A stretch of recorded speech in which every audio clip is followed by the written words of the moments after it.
Hey folks, just a quick heads up that all episodes of the Film Nuts podcast contain heavy spoilers and some strong language. Nothing too crazy, but make sure there's no one with sensitive ears too close by. And if you like what you hear today, please consider becoming a patron of the show. You can find links to that page in the show notes, or you can visit patreon.com/filmnuts. Okay, anyway, please enjoy the show, and thank you so much for listening. Because the house always wins. Play long enough, you never change the stakes, the house takes you. Unless, when that perfect hand comes along, you bet big, and then you take the house. Been practicing this speech, haven't A you? little bit. Did I rush it? Felt like I rushed No, it was it. good. I liked it. This movie is one of the first movies that I was able to kind of understand how magical a story can be. Ocean's 11 is the movie that I show people, and if they don't like it, there's generally something that's like not great about our relationship moving forward, actually. Like if you can't find something that you like about this movie, we just are so misaligned in taste. Doesn't have to be your favorite movie, but it does have to like strike some sort of chord. Hi, I'm Taylor, and welcome back to the Film Nuts podcast, a show about why we love what we watch. So if you were going to rob a casino, let's say, who would be in your crew? Don't say it out loud in case the feds are listening. But in general, you're probably not going to bring anybody into your crew that you don't get along with, right? Maybe it's a few of your closest friends, and maybe it's some folks who have a very specific skill set and who have a trustworthy reputation. And there's probably a wild card or a newbie in there somewhere just to round things out. Whoever you bring on, you gotta have great chemistry if you want to be successful. Ocean's 11, starring George Clooney and Brad Pitt, showcases a prime example of the chemistry that I'm talking about. This revamp of the 1960s heist film of the same name spouts quick and clever dialogue that keeps pace with the heist action itself. Through all of this, Ocean's 11 conveys that level of bonding that happens between people with shared experiences, which, for my guest today, is a major highlight. Marissa Tandon is a podcaster, content creator, and writer who was captivated by Ocean's 11 from an early age. Since then, she has basically memorized every line of dialogue in this movie and examined the ways that storytelling works best. Marissa has applied what she's learned to Tandon Productions, which produces fiction and nonfiction podcasts, including a show about F1 racing called Grid Chat and a show called You Are What You Love, which, if you're a fan of what we have going on here at Film Nuts, you will love that. Marissa was even kind enough to have me on an episode of You Are What You Love, talking about one of my favorite TV shows, Psych. But today on our show, Marissa and I chat about the value of close relationships, the appeal of heist movies, and which F1 driver would make the perfect getaway driver. It's a ton of fun. So get your crew together. Here's Marissa Tandon talking about Ocean's 11 on the Film Nuts podcast. I will say a fun fact about this movie is that because I saw it so young, I thought for years Don Cheadle was British. Dude, when I tell you, I forgot he had a British accent in this movie and he started talking, I was like, Don, what are you doing? He's British. And to this day, actually less than a month ago, I talked to someone who thought Don Cheadle still was British. I was like, he was in... Like, he's been in a ton of movies. They were like, yeah, I thought he was doing an American accent. Yeah. I was like, great. Yeah. That's my fun fact about that. You have your own, is it a podcast production company? Is that what you specialize in? Yeah, we specialize in audio. So it's we've been doing it since 2018, which every time I say that, I'm like, oh gosh, it's been so long. We're coming up on 6 years in September. So that's awesome. Congrats. Yeah, thank you. Yeah. And how did you get started doing that? I'm always curious, people that pivot into, it's almost like a pivot sometimes into podcasting. Like, I don't think a lot of people start off like, I'm going to be in podcasting. I think this coming generation, there may be people who feel that way, like where they, that's what they want to do. They want to be a podcaster or write specifically for audio. But I think this will be, in my opinion, the first generation that will really feel that way. Like, it's been a thing long enough, mainstream wise. For me, I went to school for film and TV writing. Awesome. And yeah, it was, fun. I guess. Where'd you go to school? I went to Emerson in Boston. Okay. Yeah. So I was like, let me leave, the town where they make all the movies and TV shows, go to the coldest place on earth. And then maybe I'll come back to do the thing that I go to school for. So, real logical at 18. Hey, sometimes you just need to change the scenery, man. I get it. You do. Yeah. And it's just long enough to make you certain that like snow's not for you. You know what I mean? Like, okay. I hate it. But yeah, I went to Emerson. I moved back to LA. I was working in TV development. So I always kind of look at it. I was like, I had like the dream internships. I worked at MTV and Cartoon Network my last semester. Oh, awesome. Very cool. And so I was like at MTV the last season of Teen Wolf, which was like the show that made me want to work at MTV. I was like, that's please really let cool. me here. Yeah. So it was great. I had really great mentors. I worked in development for a little bit.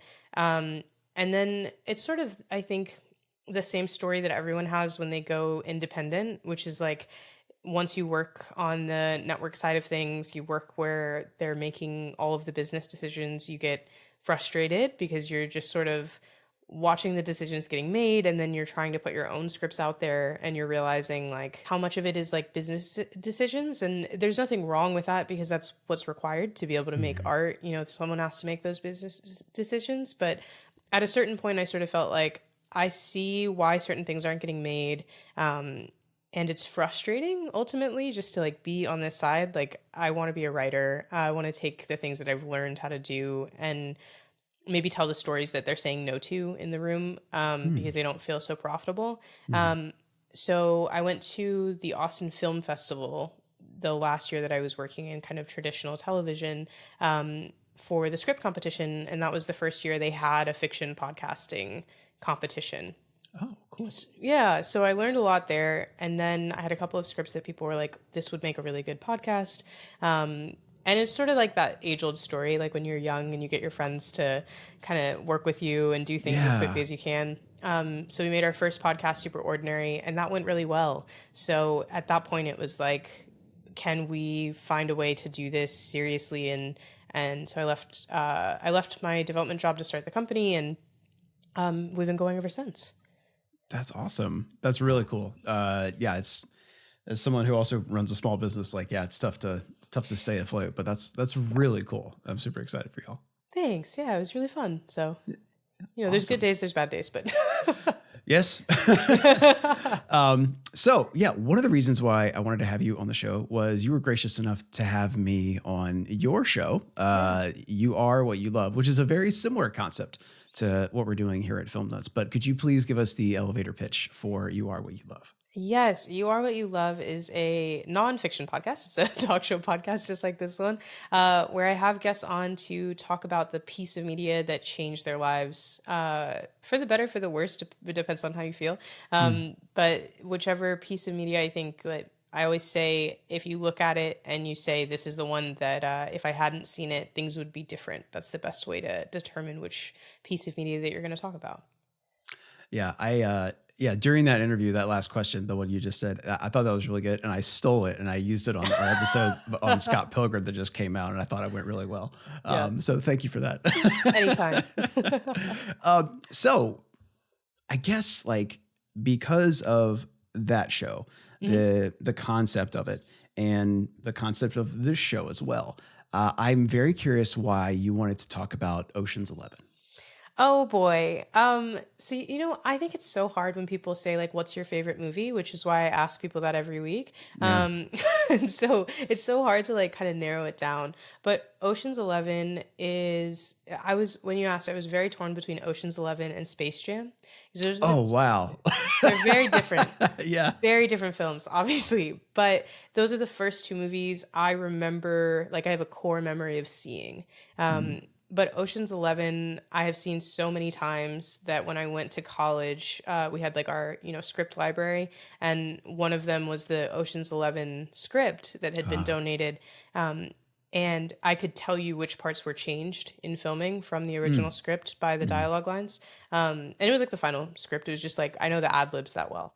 You guys are pros. The best. I'm sure you can make it out of the casino. Of course, lest we forget, Once you're out the front door, you're still in the middle of the fucking desert. You're right. He's right. Reuben, you're right. Our eyes were bigger than our stomachs. That's exactly what it is. Pure ego. Yeah. Blah, blah, blah. Thank you for lunch. He swore was delicious. Sorry we bothered you. Look, we all go way back, and I owe you from the thing with the guy in the place, and I'll never forget it. That was our pleasure. I'd never been to Belize. So I saw that movie when it came out in theaters. So I was too young to go there, but I went with my dad.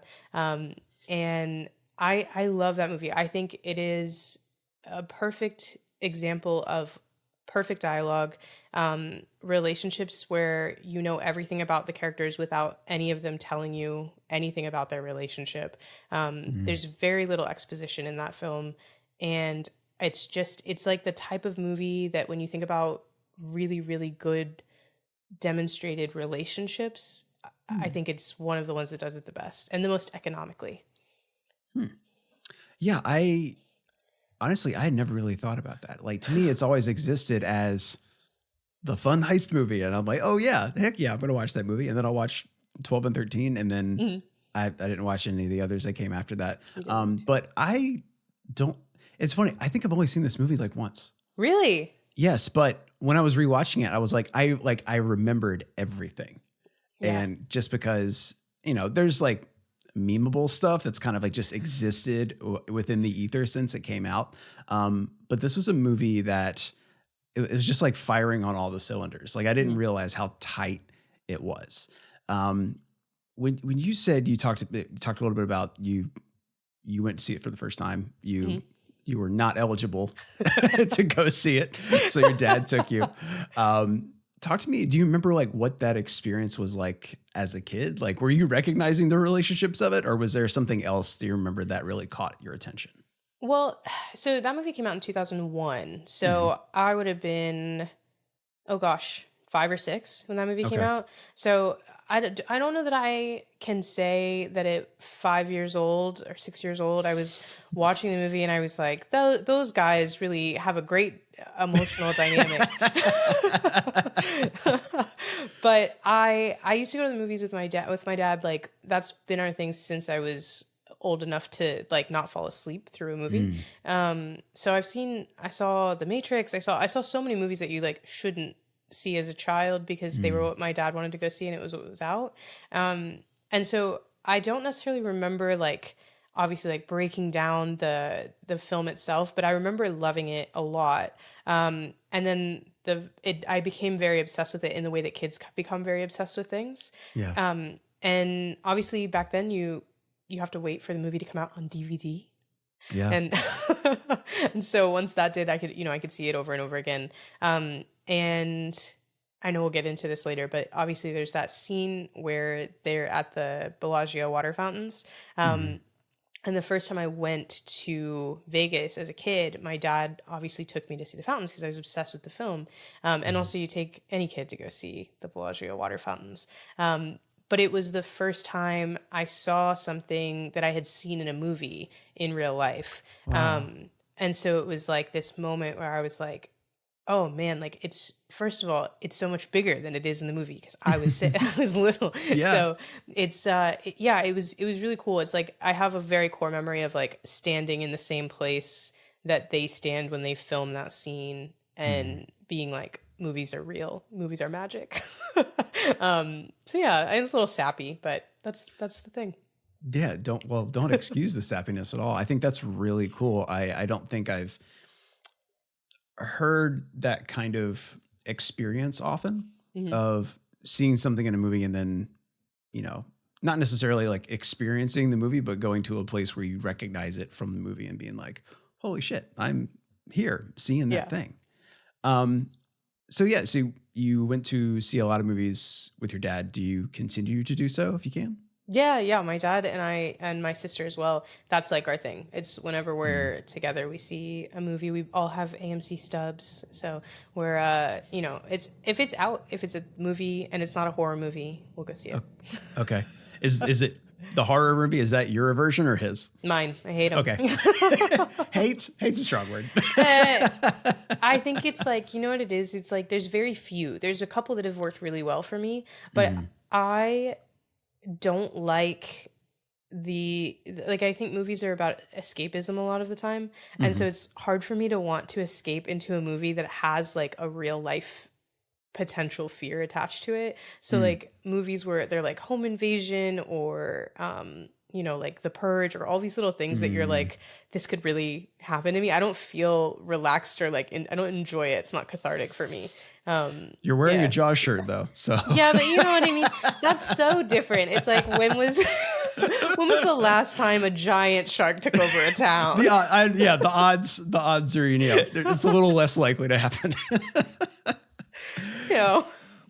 So when you've seen Ocean's 11 more than once, is there, and also going with how you are working in the entertainment industry, is there something that you've noticed or appreciated more the more times you've seen it? The dialogue. I think the dialogue in Ocean's 11 is something that like I really strive to be able to write as. When you look at, I think a lot of people when they talk about dialogue, like the first name that comes to mind is like Aaron Sorkin. There's like fast-paced, like really good speeches and that type of thing, and that's one type of dialogue. But the thing about Ocean's 11's dialogue is that every line feels like something a real person would say.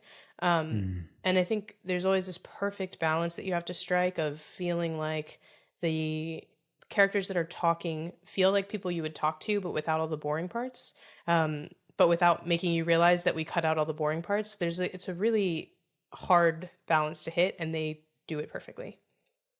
Yeah. One of my favorite scenes from it, just going with dialogue, is when George Clooney and Brad Pitt's characters are at the bar. Saul makes 10. 10 ought to do it, don't you think? You think we need one more? You think we need one more? All right, we'll get one more. Such an in-depth conversation with stakes and rewards happens with only one person saying something. Yep. That is the scene I point to when anybody asks, like, what is the best piece? Like, what's a really great 3-second scene where you know everything you need to know about two people, and that is one of them. Again, he doesn't say yes, he doesn't say no, he blinks, and that's the end of the scene. It's like you watch that, and that scene tells you, okay, these two guys have been friends for so long, they've worked together for so long that they know what the right answer is without talking to each other. But Rusty knows that Danny's going to get there on his own. He doesn't actually want Rusty's input. He just wants to hear himself talk. He wants to walk all the way through it. And why should he dignify with a response when he's going to come to it anyway? Yeah. It's really stuff like that. It's clever. Like, it's something we don't really notice because I think we just get caught up in the fact that it's working. And so we're just like experiencing and having fun with it. But if you compare it with, other movies that will kind of wear everything on its sleeve, just dialogue wise, it's, it's okay. It happens, but there's I don't want to use the term artistry because it's got like high flute and whatever, but I think it feels a little more like elegant and fluid and organic, and it allows I think it allows the audience to kind of laugh in the silences, like, because they understand, the audience knows what's happening right now. So I think that's really cool. And speaking of audiences, and you mentioned escapism earlier. Why do you think audiences love heist movies? Oh, that's a good question. I think heist movies give you a couple of things that you hope for in life, which are big adventures, right? Like everybody wants something cool to happen to them without, the consequences of something cool happening to you. So I think there's that. I think there's, by nature of a heist, there's always a nature of like a friend group, which everyone sort of wants. And also I think in a heist movie, each person is really good at one thing. And so it's easy to find and pick the character that you are most attached to because you feel like that would be the thing you'd be good at. So, you can, Don Cheadle's character is great at explosives, and that's all he does. And so if you want to be the explosives guy, you love Don Cheadle for the rest of your life. All right, chaps. Hang on to your knickers.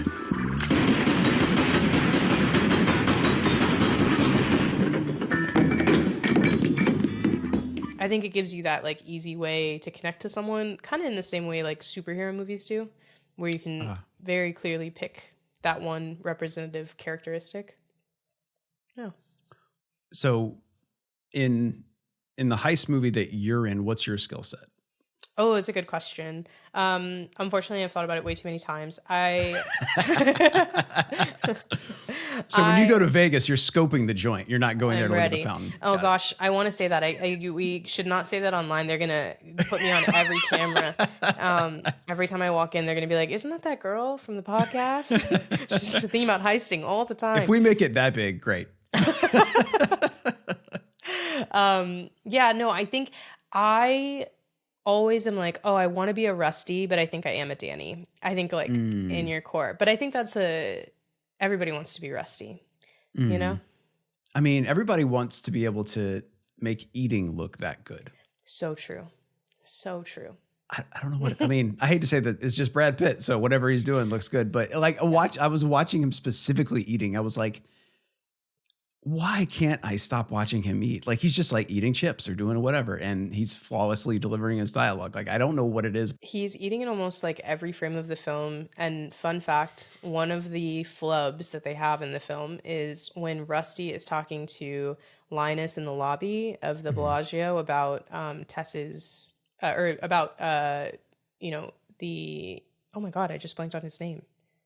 The villain, the one that Andy we're Garcia. Andy Garcia's character. Yeah. Benedict. Okay. Oh my goodness. That was scary for me. Am I losing my mind? I've seen this movie so many times. So when they're talking about Benedict's schedule, he's been tailing him. Rusty's eating shrimp cocktail. That portfolio contains the codes to all the Cade stores. Mm-hmm. And 2 minutes after they've been changed, he's got them in his hand. I tell you guys really can pick him. This guy is as smart as he is ruthless. The last guy they caught cheating in here, he not only sent him up for 10 years, but he had the bank seize his house, and then he bankrupted his Brother-in-law's tractor dealership, I heard. He doesn't just take out your knees. The guy goes after your livelihood and the livelihood of anybody you ever met. And in one angle, he's eating it from a cup, and then it switches to a plate. So it's like a Scripty missed it, right? But yeah, it's the one flub that's in the film. So it made me think about how many things they had to make sure in each take if he's eating every time. Do you know how many like times they're like, no, take a new burrito, like you need a new bag of chips. Yeah, I'm sure there's some kind of behind the scenes on the diet of on-screen Brad Pitt for the movie. Because I know a lot of the one thing that I know about when actors are eating ice cream, they don't eat all the ice cream that's on their spoon. Like it's just something I've always noticed. Like you'll see they'll bite it, but like half of it is still on the spoon when it comes out of their mouth. How interesting. Yeah, and I was like, why is it? And then I went, there's like, if I'm doing a scene for 3 hours, I'm not going to eat ice cream for 3 hours. So true. So sorry for the interruption, but I will be brief. I am so grateful that you decided to listen to the Film Nuts podcast today. If you are enjoying what you're hearing, please consider supporting the show on Patreon. With a small monthly amount, you can get access to behind the scenes goodies, early access to full episodes, and you can vote on what movie we watch the first Monday of every month on the Nut House Discord. The Nut House itself is free to join and is full of other film and TV lovers, so you'll fit right in. You can check out info on all these things in the show notes. And if all of this sounds like a bit too much, that's totally okay. But if you want to keep up to date on all of our episodes, please be sure and subscribe on your favorite platform of choice. And if you're listening on Apple Podcasts, go ahead and leave a rating and review so we can get in front of other awesome people like yourself. Okay, enough of me rambling. Back to the good stuff. Okay, so I'm super fascinated to learn amongst the plethora of podcasts you produce and host, you have an F1 racing podcast. Yeah. I need to know where that came from, like where your fascination came from, and like tell me about the show itself. Yeah, so Grid Chat is all motorsports. So we actually cover F1, IndyCar, and specifically F1 Academy, which is the all-female kind of feeder series that they're doing for very cool. Formula Racing. Yeah, so it's super cool. My kind of obsession with motorsports started because one of my really good friends from high school got into it. And what I'll say about F1 is that I think it's the perfect sport for anyone who's like been a fan of like fandom related behavior in life. Because it's like so I've been a sports kid my whole life. Like I played basketball growing up. I love sports. I didn't start talking about sports on the internet until the strike, actually, last year when we weren't allowed to talk about TV or film. So it was like, I guess we're talking about sports now. So I started talking about sports at that time, which was great. But I started watching Formula One, and my friend was like, you're going to love it. It's just high stakes. There's so much drama. There's so much sort of like gossip involved in the sport as well. So if you're ever getting into it, there's Netflix made a docu-series, which I think has really popularized the sport in America. Yeah. Called Drive to Survive. So a lot of people watch that. But yeah, I got super obsessed with it because there are so many layers to it, because there's only 20 drivers in the entire grid, so like 20 worldwide. There is no separation of gender, so technically women can compete at the highest level without having to compete in another league or something like that. And so that's one movement that's been really big. They're really starting to focus on bridging that gender gap because we haven't had a woman in the sport for a really long time. But there are so many like personalities. There's so many things where you feel like there are these big hero stories or big narrative points that play out so well in Formula One.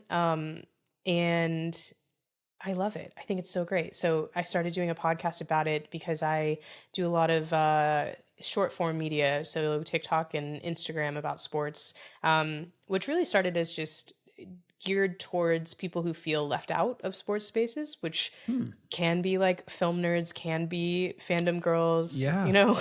Yeah. So explaining it in a way that like felt welcoming and building that community for people. And people really have started to enjoy it. So I was like, I'd like to talk about it for more than 90 seconds at a time. What if we did a podcast? That's really cool.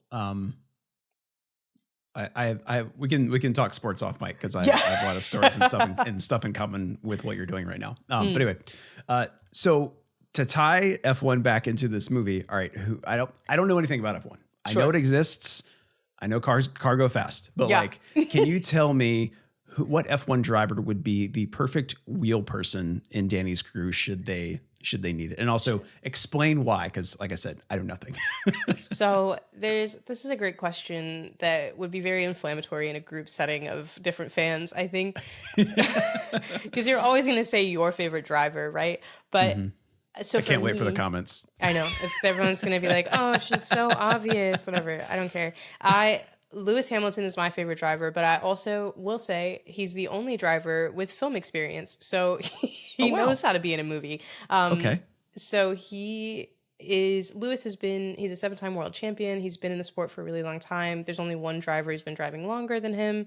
But also the thing about Lewis that I'm going to say would be relevant and make him the most suited, because I know people are going to be like, Max Verstappen, he's faster, whatever. The truth of the matter is Lewis Hamilton is the only one on the grid who has the level of cool that would be necessary if he needed to become a part of the heist, like as a forward-facing individual. Okay. He's got charm, he's got wit, he's got personality, he's got connections. I think he'd be able to do it. You mentioned the name of your podcast is Grid Chat, and you said the term grid earlier on. What do you mean by grid? Oh, sure. So the grid is literally like when you line the cars up, there's like spaces, right? Okay. So you're on the grid. So we refer to like drivers on the grid. There's 20 spots on the grid. Okay. So we're chatting about the grid. Got it. Okay. I love it when I learn something. So this is great. Anytime. So, okay, I'm going to do a hard pivot to one of the other podcasts that you do, the one that I've been on. I'm going back to it. Sure. So if you had to guess what the favorite piece of media is for Ocean's 11 characters, I would love to know. So I'm going to start with Danny Ocean. Okay, this is hard, but actually maybe it's not hard. Danny Ocean is like not even a closet romantic. He's very visibly like really his fatal flaw is romance. And so I think he is like he has to be the type of person who cries at the Notebook. You know what I mean?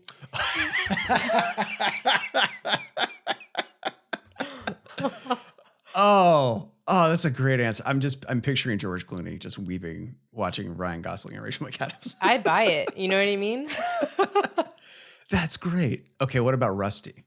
Rusty is a Top Gun guy, I think. That's Oh, like the movie that that's he a was good like, one. That's me. I'm changing my life. I'm getting the mustache, the aviators.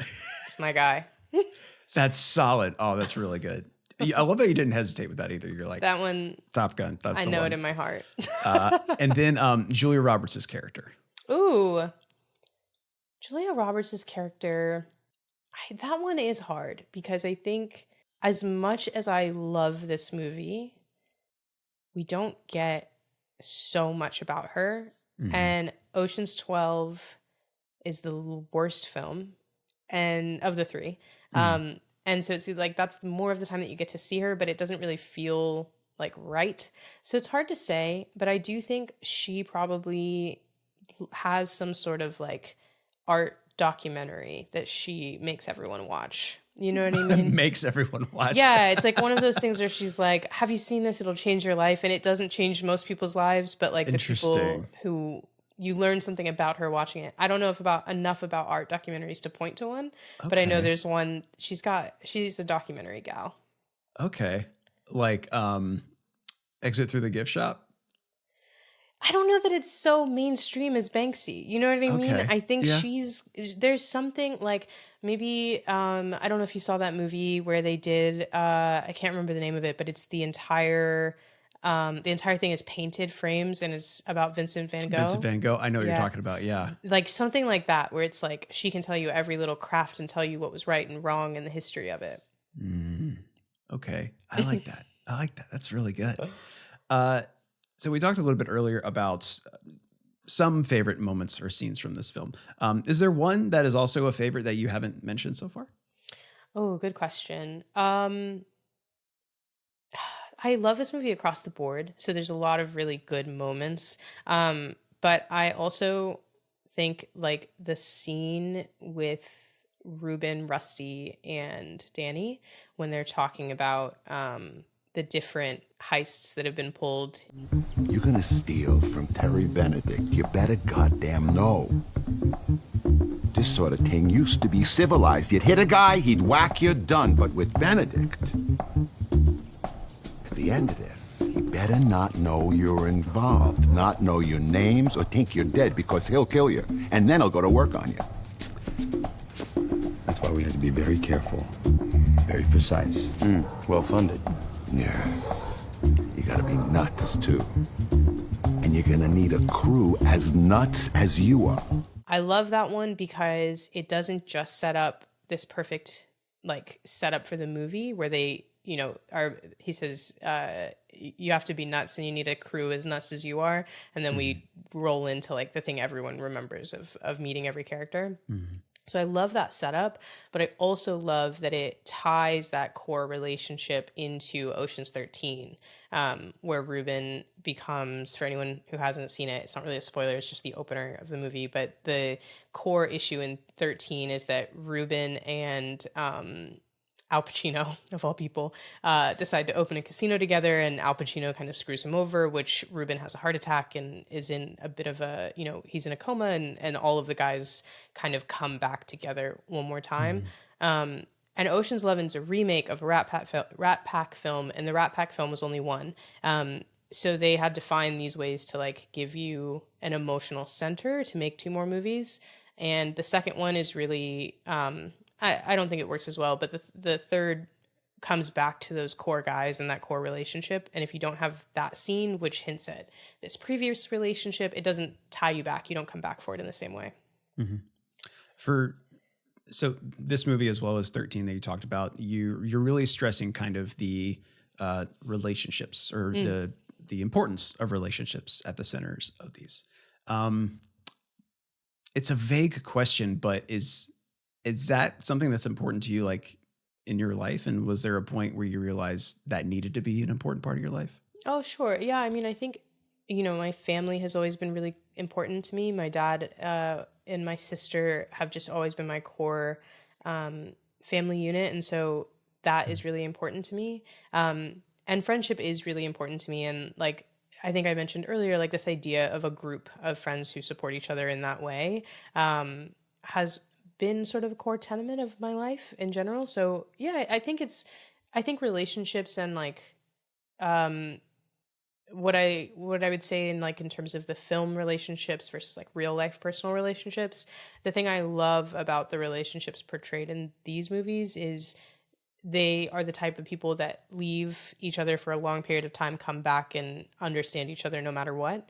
And that's my favorite type of relationship in general, whether that's like someone that you grew up with and you come back home and you see and it's like you never left, or it's someone that you meet and you feel like you've known them for your whole lives. Like that's, I think, like the core type of connection you can have as a human. Do you think that there's something to be learned from that? Like, do you think somebody watches a movie like Ocean's 11 and goes, I need to be nicer to my friends, or I need to like keep them closer to me, or something along those lines?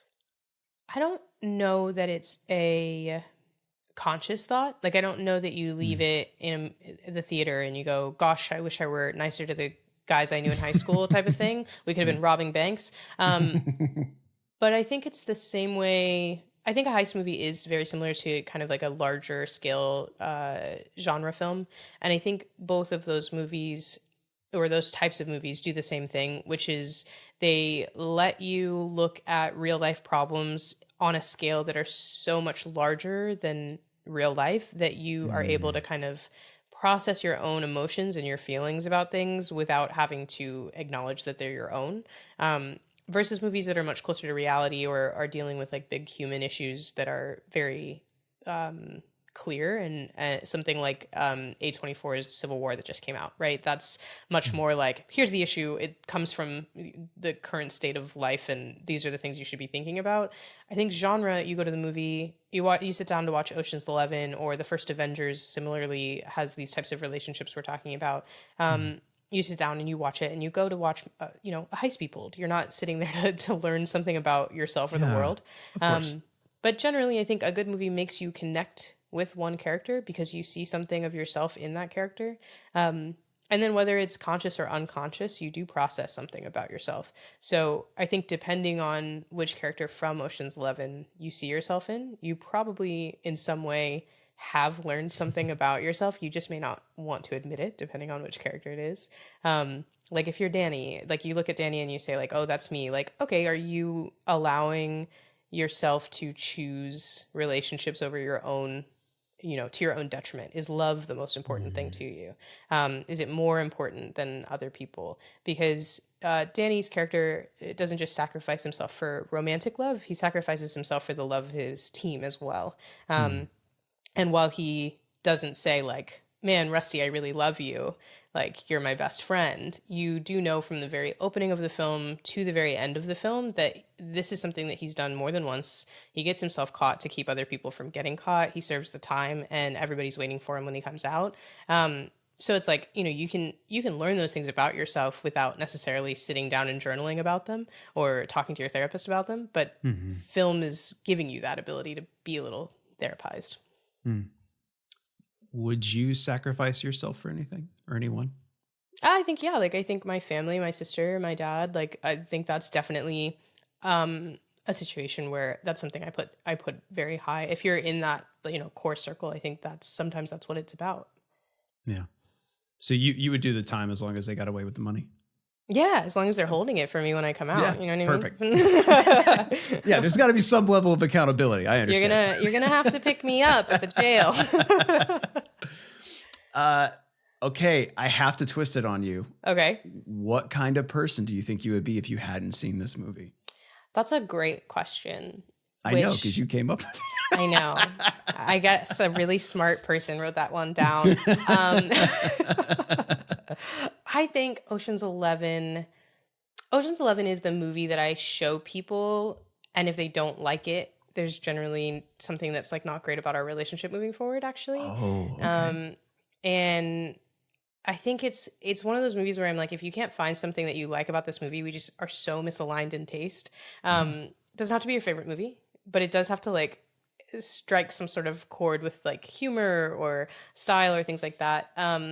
So I think having seen this movie as young as I did, I don't know that I can say like, oh, I wouldn't have been a filmmaker, right? But I do think this movie is one of the first movies that I first unconsciously and later consciously was able to kind of understand how magical a story can be.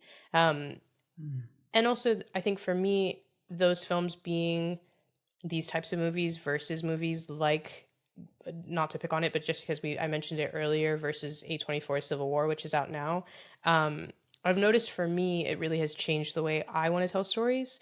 So Ocean's 11, when I've like had a bad day, that's the movie I turn on. And so I find a lot of comfort in watching these 12 guys do the same thing over and over again, and to choose each other each time. And I think there's that. I think there's like a level of understanding kind of relationships in film and relationships in life through this movie. It's a comfort piece for when I have a bad day. And it's also definitely something that like I look at it and it's the way I want to tell stories, which is, I think I've talked a lot with people about how relationships between women on screen and relationships between men on screen are treated very differently when we're talking about like platonic relationships. And when we see two men on screen, they never have to like objectively say how they're feeling. Like we're never expecting two male characters talking to each other to say like, I love you, I hope we make it out of this alive, I'm scared, let's talk about it. They never do those things. And female characters, I think very often in film are expected to put that out there. They're expected to say the things that either the man that they're talking to won't say, or that they feel more open to say to women. And for me, I've never felt very comfortable putting my, emotions out there, like just on the plate. And I think the dialogue becomes more interesting when you try to write it in that way, when you write around what you're trying to say, as opposed to directly to what you're trying to say. There's these little moments throughout these films, which I think have taught me like the way that you can make storytelling better is by trying to write it the way that you would try to say it if you were getting it out there without having to say it. They do goodbyes really well in this movie. So I think I would really not have the same level of understanding of like communication in this film that you have. And also I think I try to write women the way that I would write men in these movies. Like I think one of the reasons Ocean's 8, for example, didn't work for me is that they really tried to do something very different with the way these films work. It wasn't the same type of snappy dialogue talking around things, and it's a very different style, and it felt like the only reason it was different was because they chose to make the heist women, and they didn't really think through what that meant. So yeah, I think I write very differently because of this movie. Yeah, I think that's great. I think one of the things that you're really touching on is this kind of like sometimes lost art of subtext. Like you can say the things you want to say without actually saying them. Yeah. As long as you're like taking advantage of the medium. And I think that's when that gets noticed and appreciated and then like done again in like later movies, I think that's a really powerful thing for a lot of people to really witness. Yeah, agreed. Marissa, this has been great. Thank you so much for coming on and talking about Ocean's 11 with me. It was really fun to revisit this movie. Yeah, thanks for having me, Taylor. This was great. I think it's healthy to have goals to strive for or behavior to emulate. I know that's not a hot take, but here's why I think it's cool. It can be part of this kind of influential cycle. Danny Ocean had the goal of stealing $160 million. Marissa saw this story and took the way it was written, which she liked a lot, and applied it to her own work. Then my appreciation for her work led me to invite her onto the show. And now maybe after this episode, there's something you can take from it to apply to your daily life, like how to plan the perfect heist. A huge thanks to Marissa for coming on the show today, and $160 million worth of thank yous to you for joining us. I mean, if I had that much, I'd probably keep some of it for myself, for like bills and whatnot. But seriously, thank you all so much for joining us. If you want to check out some of Marissa's work, and I highly suggest you do, peep the show notes below for links to that. And be sure to subscribe to her show, You Are What You Love, so you can see an appearance from yours truly. New episodes of her show drop Wednesdays starting in June. If you enjoyed the show today, please go ahead and subscribe on your favorite podcast platform of choice. It really would mean the world to me. And if you happen to be listening to this on Apple Podcasts, go ahead and leave a rating and review. That helps us get in front of more awesome folks like yourself. If you want to really support the show and help it grow and maybe get something back, in return, please consider becoming a patron of the show. You can find links to that in the description or check out patreon.com/filmnuts. Our theme this season is brought to us by The Deep End. Our artwork is designed by Madungwa Sibuhudi, and all episodes of the Film Nuts podcast are produced and edited by me, Taylor D. Adams. If you want to get in touch, you can email filmnutspodcast@gmail.com or follow us on Instagram, TikTok, and Twitter at filmnutspodcast. And don't forget to join the Nut House Discord community, absolutely free, by checking out the link in the show notes as well. Thank you all again so much for joining us today. And until next time, stay out of Barney. Like rubble, trouble, Barney, whatever. Don Cheadle did a better job of explaining it.